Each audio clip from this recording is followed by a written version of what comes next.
Hello my friends and welcome. In this video I'm gonna tell you about one of the most stupid Russian attacks, I would say, for the last year. We're gonna look not just on military map, but we're gonna analyze some of the drone images in this video, so bear with me guys, let's start, because the Russians are just sending their forces one way, I mean literally, because there was no way out for the Russian forces in this across the Dnipro direction. Russians tried to attack Vladimirivka. We have more of the information about this Russian attempt. So Vladimirivka and Shakhova. Let's switch to the different image. Yeah, here we go. Vladimirivka and Shakhova. Russians have attacked from two of the directions.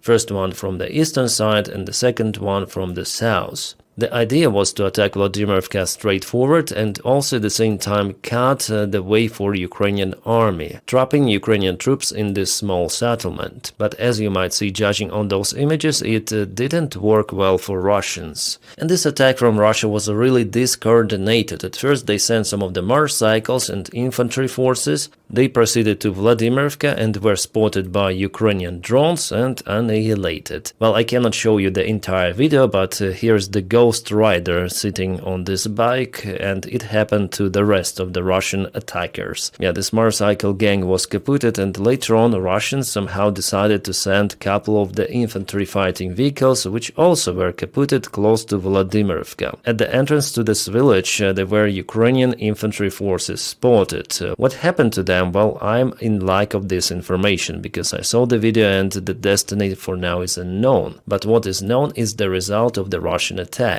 And what happened to the Russian attack from the eastern flank? Well, the same scenario. At first, some of the motorcyclists, and later on Russia sent more of the armored vehicles, convoy of them, very close to each other. Quite a large number of the forces, even more than this southern attack. But the problem for the Russian army here is that there is the river and the bridge. As you might see, it has been kaputted before. And why did they decide to go there? Were they not aware about this bridge, which is kaputted for a very long time? Well, those motorcyclists, they proceeded to this point and stopped in front of the bridge and immediately were kaputted by Ukrainian drones.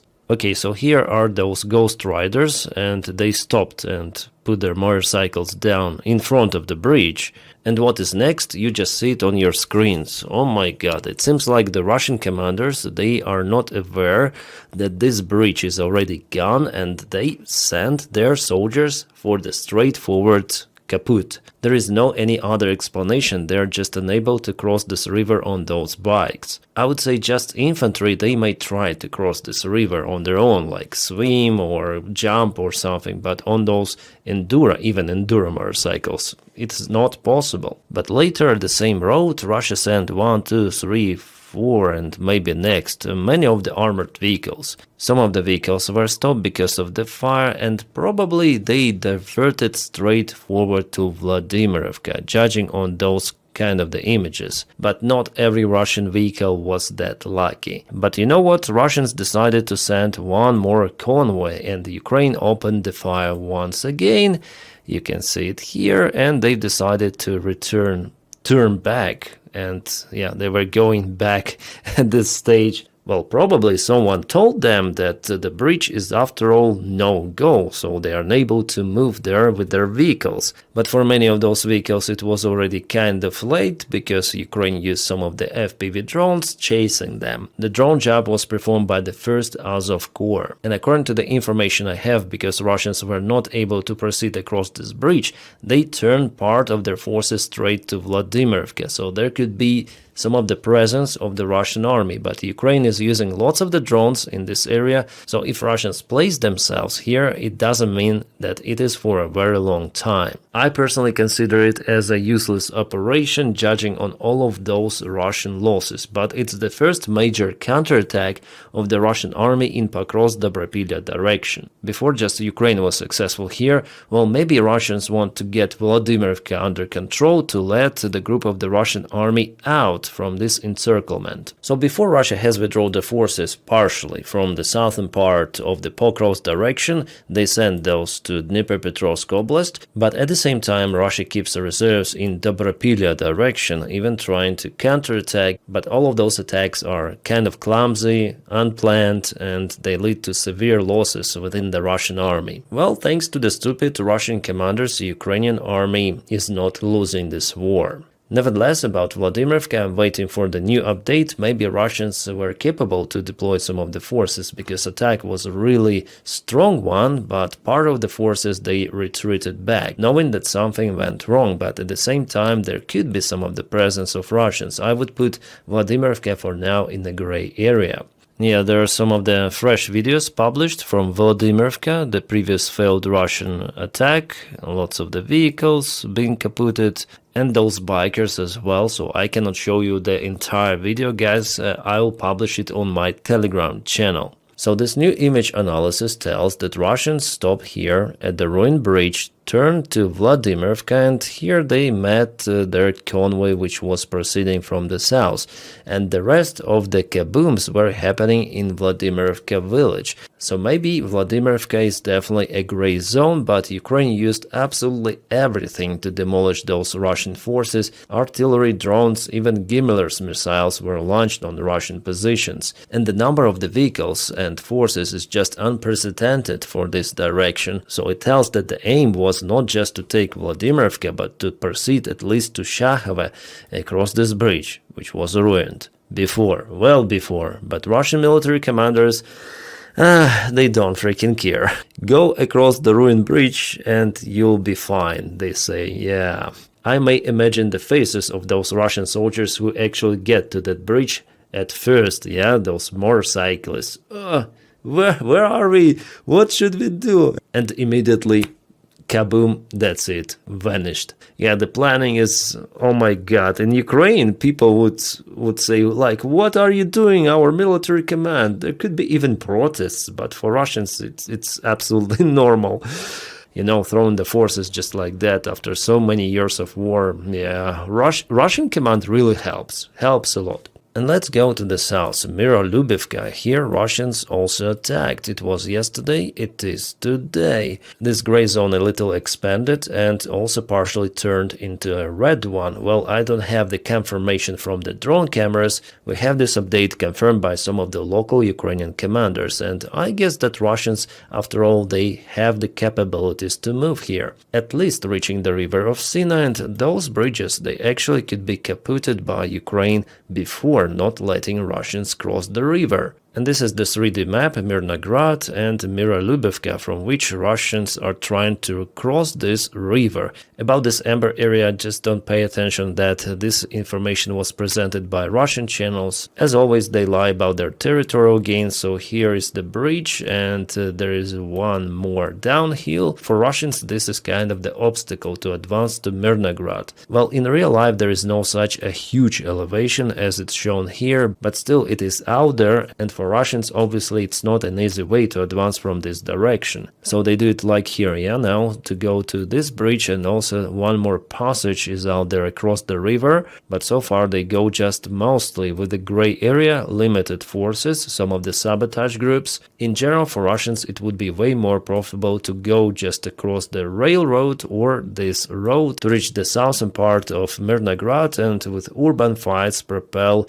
inside this settlement. Well, we'll see, because Russians are trying to split their forces all around in this particular direction. It is obvious that Pokrovsk and Mirnograd are their main goals, but judging on their small offensive or counter-offensive maneuvers, I wouldn't say that they are successful. From Pokrovsk Dobropilya, let's go to the south here, where Russians move every day. Yeah, today there was also movement here in Poltavka, plus in the northern side, Russians expanded the gray area in Alexeyevka. They landed their forces, some of the small groups, but still there is the presence. Well, that's kind of ambitious target for Russians, and I know that Ukraine uses lots of the drones on them in this village. For now, I don't see the variant for them to create a robust bridgehead in Alexeyevka under that huge fire. But Russians in general are moving here. We know that it's the new strategy of the Russian army to advance in Dnipropetrovsk region, plus Gerasimov sent more reinforcements. Very good news, Ukraine launched the strikes on Russian facilities, mainly the storages for the Russian vehicles and munition. A Ukrainian SBU organization also responsible for the spiderweb operation conducted those strikes. In this case, SBU used FP2 drones, which are very powerful. They carry more than 100 kilograms of the payload, so way more compared to FP1 type. The operation was conducted per single night, and you see that this facility entirely it is ambushed. We may also say kaboom destroyed, so you see how many drones hit it. And later on FPV2 added some more. So here's for example, yeah, wow, such a powerful kaboom. SBU officials stated that at least 10 of the storages for the Russian army were eliminated, with some of the vehicles, munition. Yeah, sadly we don't see the result from the very close perspective, but this attack was successful. Well, we have just the evidence from the Russian Ruzzian battalion, Nazi battalion by the way. Their barracks were also destroyed. All of the strikes happened far behind the front line, so Ukraine tries to target Russian logistics. Alright, let's go to other news. The previous night Russia attacked Ukrainian infrastructure, first of all electrical power plants, mainly in Kiev and also in Zaporizhia, plus Kharkiv, Poltava, Kharkiv and Kremenchuk. The capital city of Ukraine, Kiev, went to a total darkness because of those strikes. The main electrical substations and power plants were significantly damaged. Russians even used the hypersonic missiles, which are very hard to intercept, if not impossible. Well, Ukraine also hit some of the infrastructure in Russia. This is Volgograd, ex-name is Stalingrad. There is some sort of the smoke coming from the place. What kind of the place? Well, for now it is unknown. This report was just published. And about the possible supplyment of the Tomahawk missiles to Ukraine, well, what I know, negotiations are ongoing, which makes this probability more real, but still it's tiny little one. I'm not saying that it is impossible, because physically it is possible. United States, potentially, if they really want, they can deploy the ground launchers to Ukraine with those missiles. But whether it's gonna be a political will from the White House, I have great doubts about it. And Vladimir Putin was asked about those missiles today on a press conference. Well, he stated, once again, that Russia will reinforce its air defense. He didn't say, no, those are the missiles which might carry some of the nuclear warheads, so we should respond against NATO. It's better not to supply those missiles to Ukraine because it might lead to the Third World War. He didn't say it. He said, okay, we're gonna improve our air defense. It means that he's pretty much okay with this scenario, which means that the red line for the Tomahawk has already been crossed. Putin accepted that fate. The only question is now whether Trump is going to support that supplyment for Ukraine, because mostly what he does is blah blah blah. Donald Trump is mostly concerned about his Nobel Prize, which he wasn't able to win this year. But he posted this one: "Thank you, President Putin." So why did Donald Trump thank that murderer who, by the way, yesterday or the previous night, yeah, he killed Ukrainian civilians. His missiles were fired towards Ukraine. In Zaporizhia, a 7-year-old boy was perished in his house. And the next day we have thanks for Putin from President of the United States.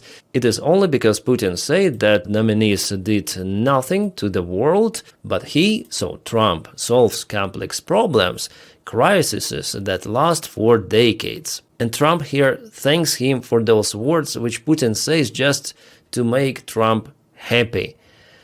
Oh my god. So if you want to manipulate American president, just tell him that he's the best out there. And he would thank you and probably do something for you as a reward. And for this reason, guys, I continue to tell that the probability for Ukraine to obtain Tomahawk missiles is close to zero. I think it's more blah blah blah. Even though Putin is more than okay with that. And yeah, it seems like Nobel Peace Prize for Donald is pretty much important thing. More important than supporting democracy in Ukraine. For him, scenario than Russia occupies Ukraine but there will be no war any longer, well, it is an acceptable scenario. This year, the Nobel Peace Prize goes for a Venezuelan oppositioner, who already stated that Donald Trump also deserved the Nobel Prize. Well, after all, she got it. I'm not here to review this kind of the internal political stuff on this channel. Maybe I'll record separate video on my other channel, where I stream every day and also publish some of the videos. Here I speak only about political news that in one or other way touch Ukraine. For example, let's speak about Orban. Alright, here he is probably more ugly or less, it's arguable. Well, nevertheless, he posted some of the tweet today relative to Ukraine. Ukraine has already gotten into the smartphones of Hungarians. We will not allow this. So the Prime Minister of Hungary stated that the Ukrainian intelligence has infiltrated the TISA party and is providing support to help them to come to power. And just for you to understand, the rating of TISA is higher than Fidesz. TISA is in opposition and the main competitor for Orban. So if everything stays the same, Orban loses the next elections in spring 2026. Orban also added, once we say the Russians are already in the pantry. Okay, that's the translation probably. Now we must say that Ukrainians are already in your smartphone. We will not allow this, said Orban. Well, if you watch me in Hungary from your smartphone, you have Ukrainian in your smartphone. Ooh. And I bet that Orban can do nothing about it. He might just suck Putin's carrot. That's what he can do. Alright, some news about Ukrainian military support. Rheinmetall will send those Skyranger 35 air defense systems to Ukraine pretty much soon. Well, at least they say they promise it as soon as possible, however they do not specify the timing for delivery. Well, this air defense is similar to Gepard, but it has just one cannon to operate against drones, and not only. Well, mostly it will be used against drones. Yes, it will reinforce Ukrainian air defense. For example, this Russian cruise missile was shot down by something. By what? It's hard to tell. Probably it was a portable Vampire air defense, which is very effective, as you saw on the video. In the United States, there is the project of the drone boat equipped with this system. And also there could be a bigger Ukrainian support from the European Union, because they're working to confiscate Russian assets and to spend those for Ukrainian defense. The major part of the European bureaucrats are working hard for it to happen, but of course there is an opposition, first of all from Orban. Well, of course we'll be happy if Europe manages to do it, to take Russian money and to spend those for Ukraine. That's the best scenario ever, but no, in Europe it's very slow, it's very regulated. There are multiple of the opinions. It's not an easy way. And guys, my job is possible just because of your kind support on Patreon and on membership of this YouTube channel. So if you want to support my job, please join me on Patreon. The link is in the video description below. As for the members of YouTube channel, just press the join button. Thank you for making this content possible. My friends, I wish you all a peaceful sky wherever you are and have a great time.